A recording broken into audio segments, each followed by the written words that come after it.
Seigneur notre Dieu, nous sommes venus ce matin pour te rencontrer. Alors nous nous présentons devant toi tels que nous sommes. Et tels que nous sommes, nous voulons recevoir ta parole, nous voulons que tu nous parles. Alors Seigneur, envoie sur nous ton esprit alors que nous allons ouvrir la Bible pour que ces mots que nous allons entendre viennent toucher nos vies, viennent transformer nos cœurs, viennent nous conduire, viennent nous renouveler. Nous te le demanderons au nom de Jésus. Amen. Nous poursuivons donc la série sur prière de ne pas stationner. Comment le ressuscité nous sort-il de nos impasses? Et nous voyons plusieurs apparitions du ressuscité dans l'évangile de Jean. Et à chacune de ces apparitions, nous voyons Jésus sortir les disciples d'impasse où ils se seraient mis. Et nous pensons qu'il veut aussi que nous puissions avancer. Je vous lis donc aujourd'hui chapitre 21 de l'évangile de Jean, les versets 15 à 25. Lorsqu'ils eurent mangé, Jésus dit à Simon-Pierre, « Simon, fils de Jonas, m'aimes-tu plus que ceci ?» Il lui répondit, « Oui, Seigneur, tu sais que j'ai de l'amour pour toi. » Jésus lui dit, « Nourris mes agneaux. »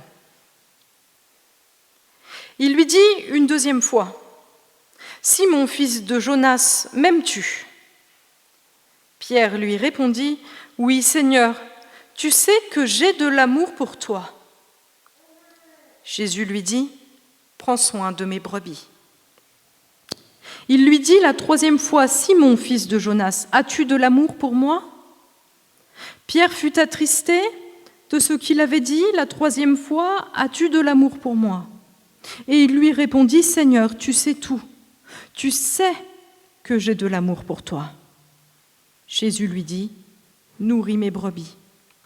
En vérité, je te le dis, quand tu étais plus jeune, tu mettais toi-même ta ceinture et tu allais où tu voulais. Mais quand tu seras vieux, tu tendras les mains et c'est un autre qui attachera ta ceinture et te conduira où tu ne voudras pas. » Il dit cela pour indiquer par quelle mort Pierre révélerait la gloire de Dieu.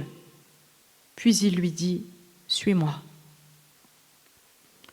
Pierre se retourna et vit derrière eux le disciple que Jésus aimait, celui qui pendant le souper s'était penché vers Jésus et avait dit, « Seigneur, qui est celui qui va te trahir ?» En le voyant, Pierre dit à Jésus, « Et lui, Seigneur, que lui arrivera-t-il » Jésus lui dit, « Si je veux qu'il vive jusqu'à ce que je revienne, en quoi cela te concerne-t-il? Toi, suis-moi. » Là-dessus, le bruit courut parmi les frères que ce disciple ne mourrait pas. Cependant, Jésus n'avait pas dit à Pierre qu'il ne mourrait pas, mais « Si je veux qu'il vive jusqu'à ce que je revienne, en quoi cela te concerne-t-il » C'est ce disciple qui rend témoignage de ces choses et qui les a écrites. Et nous savons que son témoignage est vrai. Jésus a fait encore beaucoup d'autres choses.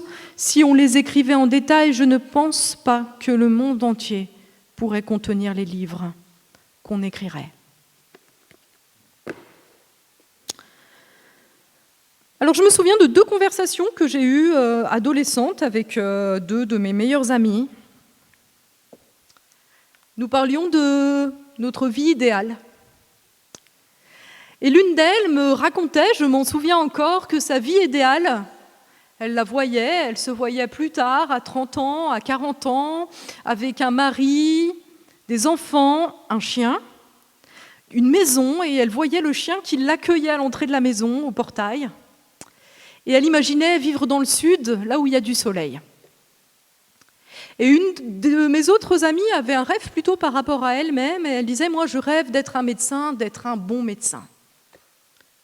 Alors ça fait un moment que je n'ai pas vu ces amies, mais je sais qu'elles avaient réalisé une petite partie de ces rêves. La première avait un mari et des enfants, mais pas de maison et pas de chien. Et elle avait rencontré son mari ailleurs que dans le sud. Elle avait rencontré un Savoyard, donc elle était restée dans notre région d'origine. Et la seconde était devenue médecin. Certainement, elle mettait tout son cœur, mais très probablement, comme tout le monde, elle faisait parfois des erreurs, probablement. Alors nous allons parler aujourd'hui de nos idéaux, des idéaux que nous pouvons avoir par rapport à nous-mêmes et par rapport aux autres. Et ces exemples nous disent que ces idéaux peuvent nous porter. Ces amies ont été certainement motivées par ces idéaux qu'elles avaient. Mais ces idéaux peuvent aussi nous briser. On peut aussi ne pas accueillir ce qui vient au-devant de nous parce que ça ne correspond pas à ce que nous avions imaginé. Heureusement, elles ne sont pas rentrées dans ces pièges. Mais voilà, nous allons parler aujourd'hui de notre idéalisme, du fait qu'on est parfois bloqué dans des choses idéales, et vous me direz, mais ça, c'est pas quelque chose de négatif. Jusqu'à présent, on avait parlé de Jésus qui nous sortait de nos craintes, de nos peurs, de toutes sortes de choses négatives comme ça. Et là, aujourd'hui, l'idéal, est-ce vraiment négatif ? Eh bien oui, comme chrétiens, nous ne sommes pas appelés à être conduits par nos images de la vie idéale ou du nous-mêmes idéal. Nous sommes invités à être conduits par Jésus. Et parfois, si nous nous attachons trop à notre idéal, si nous poursuivons nos idéaux humains, eh bien nous allons louper le chemin que Dieu en Christ ouvre devant nous. Et je pense que ici, c'est ce que Pierre doit apprendre et ce que nous tâcherons d'apprendre avec lui ce matin, en parlant tout d'abord de notre idéal par rapport à nous-mêmes, de nos attentes par rapport à nous-mêmes, et puis aussi de nos attentes par rapport à la vie et au chemin qui s'ouvre devant nous. Tout d'abord, renoncer à la personne idéale qu'on aimerait être pour aimer Jésus.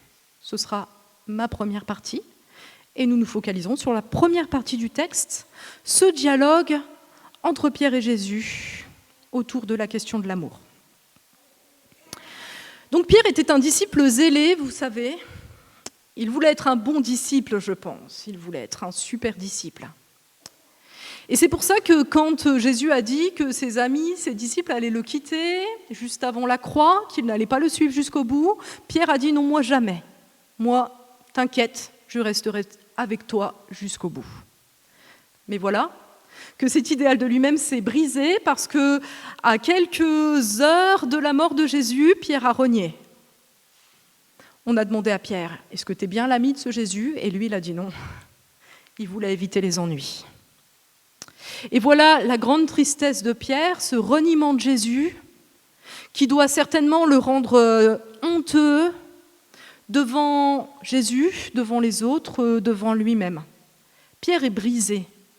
Cet idéal de super disciple qui était le sien, eh bien, il doit y renoncer. Et Jésus l'invite à autre chose. Il l'invite à être conduit par autre chose ici. Il invite à ne pas s'appuyer sur cette image idéale qu'il pourrait avoir de lui-même, mais sur l'amour de Jésus. Jésus, cela ne vous a pas échappé, demande à Pierre s'il l'aime. Mais avant cela, il lui a montré son amour. Jésus a montré à Pierre qu'il l'aimait.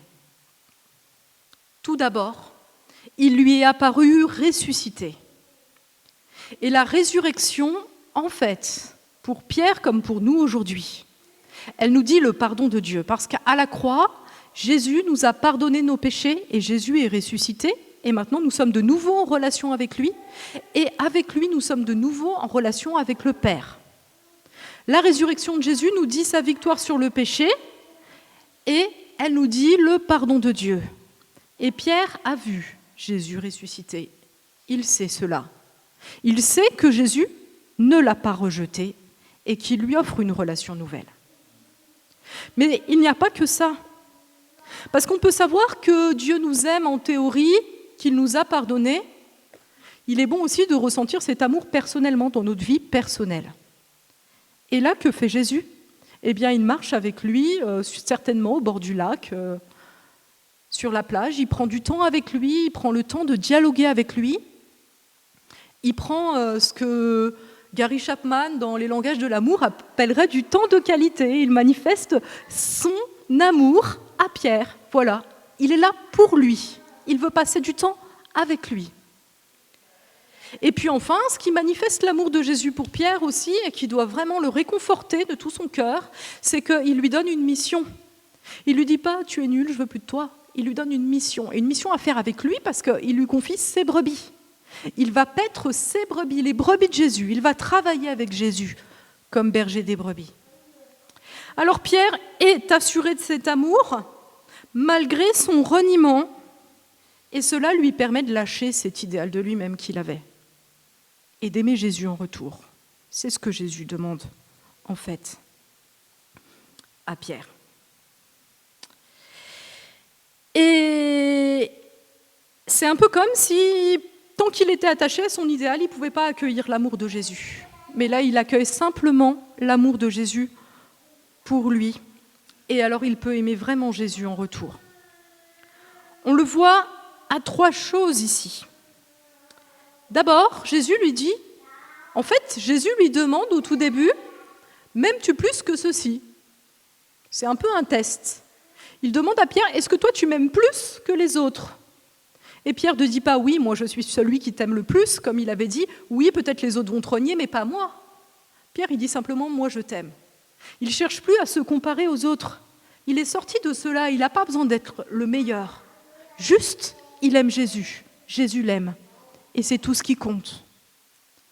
Deuxième indice que cela a permis à Pierre d'être dans une nouvelle dynamique, il ne se justifie pas. Jésus demande 3 fois à Pierre, « M'aimes-tu » Évidemment, ça lui rappelle les 3 reniements. Ça lui rappelle, ça le remet devant le fait qu'il a renié 3 fois. Il se souvient de cette erreur qu'il a commise.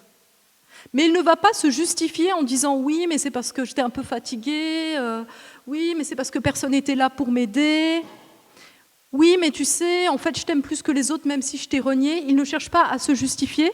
Il se met juste en vérité devant Jésus. « Tu sais que je t'aime. » Il n'a rien à prouver, il n'a rien à justifier.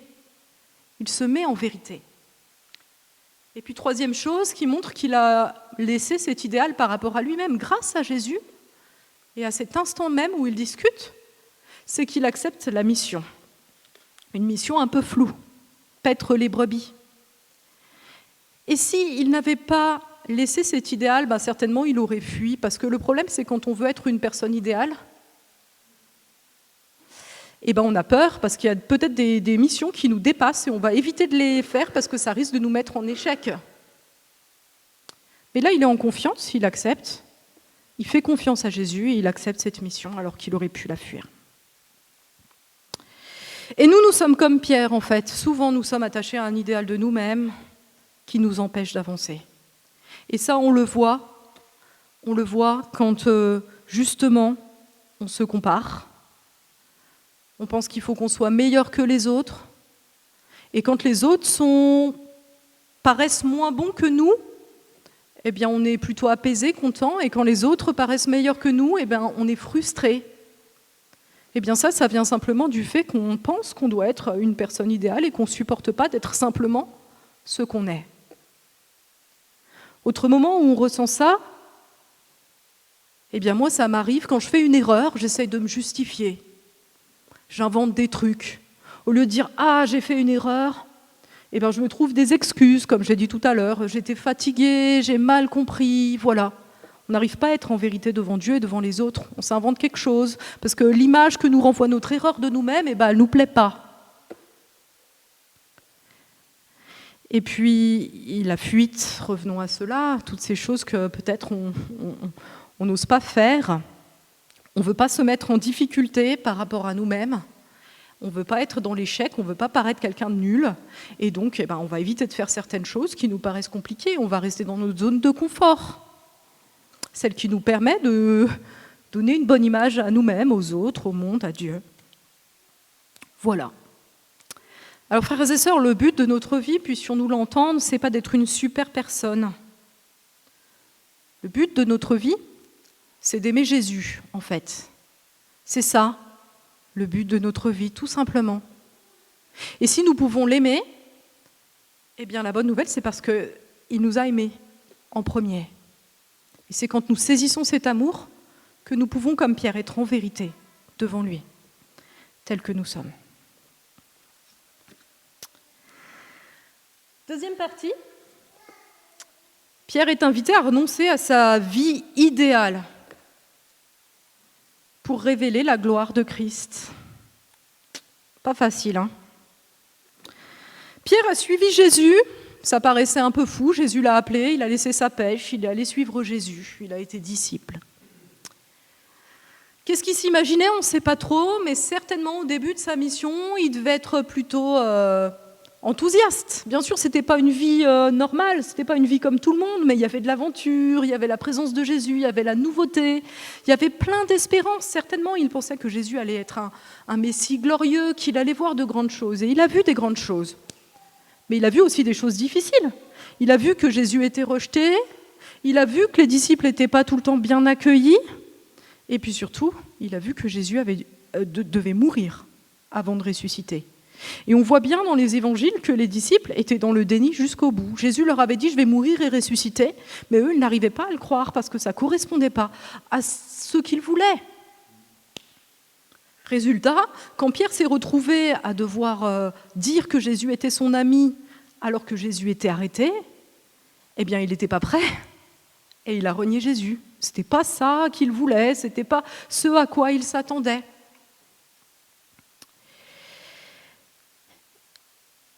Et ici, eh bien, Jésus continue à dire à Pierre qu'en effet, il va devoir renoncer à son idéal pour entrer dans la mission que Jésus lui offre.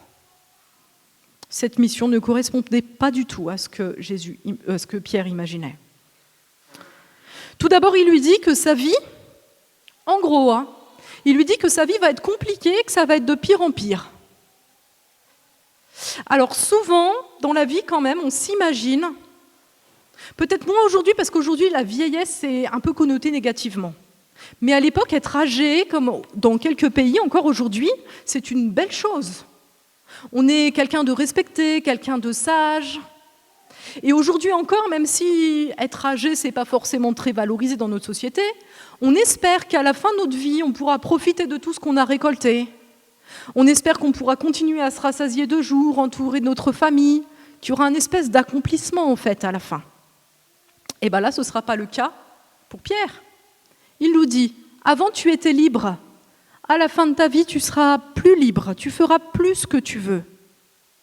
Et il lui dit même, un mot un peu voilé, mais je pense qu'il comprend, que sa vie va finir par le martyre. Et Jean, qui écrit après la mort de Pierre, dit que c'est ce qui s'est passé. Et selon la tradition, Pierre a été crucifié.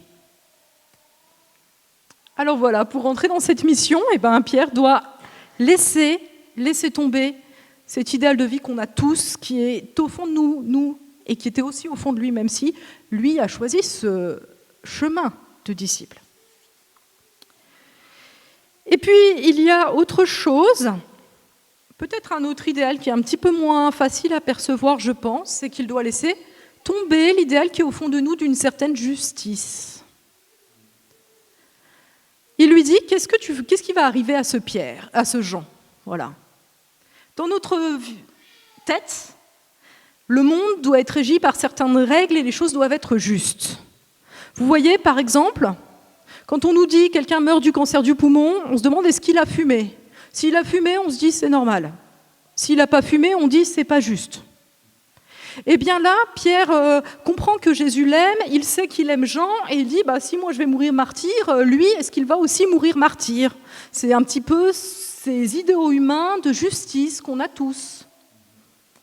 Et Jésus lui dit non, ça ne te regarde pas en fait. Parce qu'en fait, le monde, quand on suit Jésus, on n'est pas conduit par notre idéal de justice, on est conduit par Jésus et ce qu'il veut. Et ce qu'il fait, Jésus, et ce qu'on va faire avec lui si on le suit, c'est de révéler la gloire du Père. C'est ça son but. C'est pas qu'on trouve les choses justes, c'est que la gloire du Père soit révélée. Et quand on réfléchit, Pierre comme Jean vont révéler la gloire du Père, ils vont vivre à la gloire de Dieu. Pierre va mourir martyr, et c'est quelque chose de très puissant. Vous savez, aujourd'hui, quand des gens nous disent l'histoire de l'Église, c'est l'histoire d'une secte qui a réussi, Pierre et Paul ont inventé des histoires pour qu'on les suive, ils ont inventé l'histoire de Jésus et tout ça, eh bien nous disons c'est pas possible, parce que les premiers chrétiens sont morts pour ça. Est-ce que Pierre serait mort pour Jésus s'il n'avait pas vraiment vu Jésus ressuscité? C'est un témoignage très puissant. Et aujourd'hui, les gens qui acceptent de mourir pour leur foi, eh bien on comprend qu'ils ont spirituellement, en effet, vraiment vécu quelque chose avec Jésus. Ils n'ont pas suivi la religion comme un opium vain. Ça révèle tellement la gloire de Dieu et la force qu'il donne aussi aux personnes pour aller jusque-là. Et puis Jean va aussi travailler à la gloire de Dieu, puisque sa vie plus longue lui permettra d'écrire cet évangile, lui permettra d'écrire et de raconter ce que Jésus a accompli et que nous lisons aujourd'hui encore et que nous recevons dans la foi par la grâce de l'Esprit. Alors, quelle est la meilleure vie? Nous ne savons pas, mais en tout cas, pour Dieu, ces vies ont du sens. Celle de rendre gloire à Christ. Alors, des fois, nos vies sont différentes de ce que nous aurions imaginé. La vie des autres est différente de ce que nous avons imaginé. Nous regardons et nous nous disons, mais pourquoi? Mais pourquoi? Et si le but de notre vie, si nous saisissions vraiment que le but de notre vie, c'est de rendre gloire à Dieu, ne serions-nous pas dans une incroyable paix?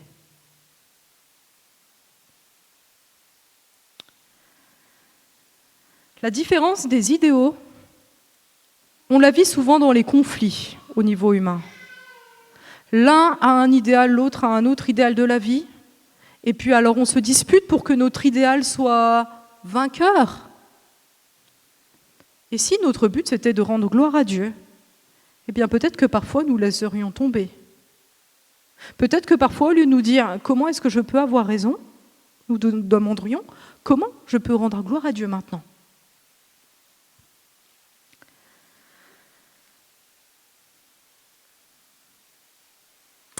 Pierre accepte, et c'est ma conclusion, Pierre accepte de laisser ses idéaux pour suivre Jésus.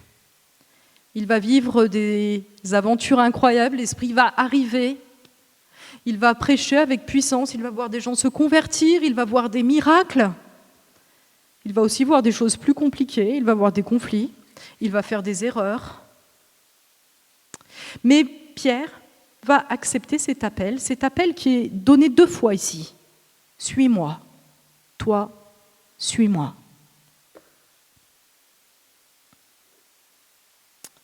Alors cet appel, il retentit aujourd'hui, il retentit pour nous qui sommes là. Suis-moi. Ne suis pas tes idéaux, ce que tu penses bien, mais suis-moi, moi, Jésus. Car tel que tu es, tel que le monde est, dans le monde tel qu'il est, et dans ta vie telle qu'elle est, eh bien tu peux révéler la gloire de Dieu. Tu peux l'aimer parce qu'il t'aime. Amen.